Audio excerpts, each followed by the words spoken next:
And speaking of a crisis, how can we not bring up Sri Lanka? After weeks of turmoil and unrest, Sri Lankans have finally found a reason to celebrate. Their president has resigned, Gotabaya Rajapaksa. On Thursday night, he finally sent his resignation from Singapore.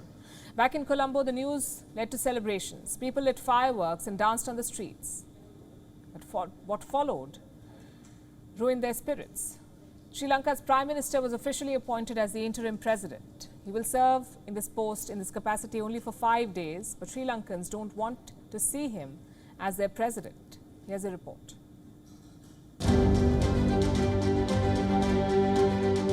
It's confirmed. Gotabaya Rajapaksa has resigned.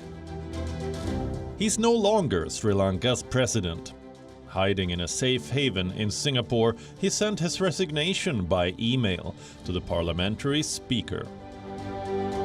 The speaker was quick to accept it.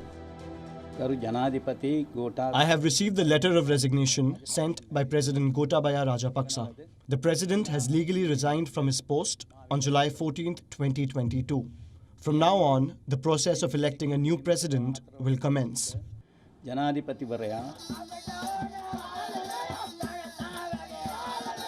Back on the streets of Colombo, the protests turned into celebrations. The demonstrators broke into a dance, swaying to the tunes of drum beats and anti-Rajapaksa slogans. It felt nothing short of a rock concert.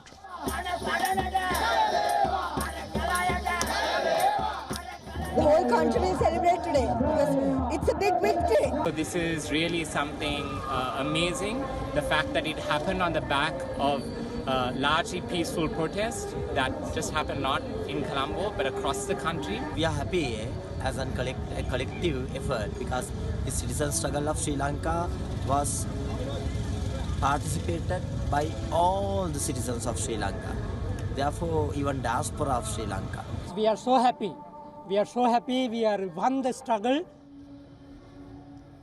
The celebrations were short-lived. They were ruined by an announcement. The appointment of Ranil Wickremesinghe as the acting president. He had already taken the role after Rajapaksa nominated him. His resignation sealed the deal. Promising to uphold the constitution, Wickremesinghe took oath as Sri Lanka's interim leader. In the short time I have, I will create the background for the new president who is to be elected next week to bring the 19th Amendment to the Constitution quickly. I will take immediate steps to establish the rule of law and peace in the country. The protesters are calling this a betrayal. They say they don't want Wickremesinghe as president, even if it's temporary. We are waiting for him to also go home as we speak now. So next slogan most definitely will be Ranil go home 2022. I'll promise you that. So we are starting a new fight tomorrow with new hope.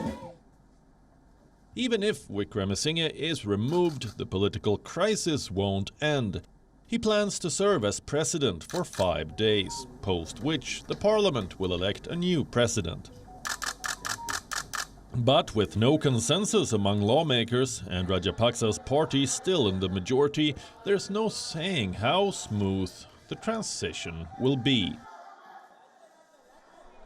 Analysts say another crisis is probable, if not imminent. What about the economy? It remains in the doldrums. The unrest has stalled all plans for an economic revival. Discussions for a bailout have been interrupted. The IMF is hoping for an early resolution of the crisis for the talks to resume.